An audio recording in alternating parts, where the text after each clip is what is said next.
I grew up in a world where kindness was one of the values that was instilled in how I was brought up. And one of the ways that we were taught, we being my brother and I, were taught to be kind in the society in which we live in. Kindness is often represented by our ability and our actions to do things for other people. And when I do something for you, it comes across as an act of kindness. And kindness is one of those values that help bring communities together and build trust. And a couple of days ago, I was watching another South African content creator. His name's John Sane, and he has an amazing work rate. He's putting out a huge amount of content. He's got an amazing ability to be able to transmit, and he's doing amazing stuff. And he spoke about this idea that being able to receive is also an act of kindness. And initially, I was like, how does that actually resonate? And I realized that not being able to receive or blocking receiving something really is a way of basically blocking somebody else's ability to be able to give something to you. And this happened to me today. So my partner Araminta said to me, "Oh, I want to buy this massage for you." And I was like, "No, you don't have to pay for it. I'll do it."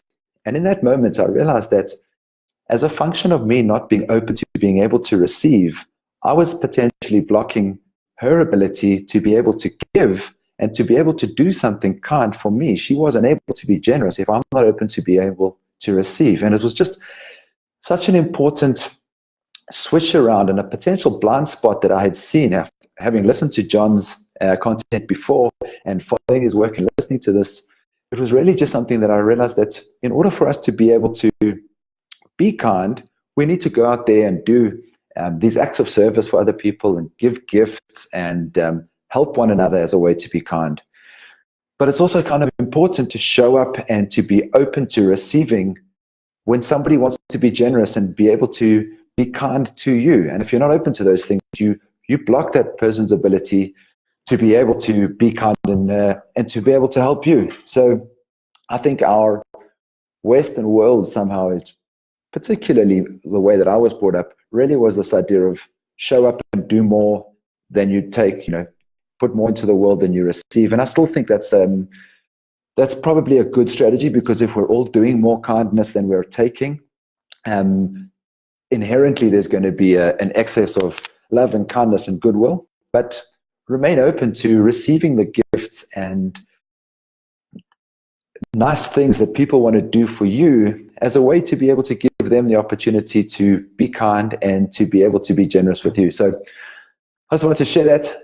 I just shared that with Alex, my partner, my business partner. And we just, apparently it was exactly what she needed to hear at that time. And I just realized that it would be quite a cool thing to share with you guys. So wherever you are, keep being kind and doing amazing things for other people, but also find the time to open yourself and allow yourself to receive the kindness that is potentially available to you from other people that are in your world, because the very act of receiving may be exactly what that person needs to be able to make themselves feel better to give. Happy Saturday, sending you love from Guatemala. I'm back in Lake Atitlan, having spent a couple of days in Panama. It feels good to be back, and looking forward to creating more content in the coming weeks. Have a good weekend. Ciao.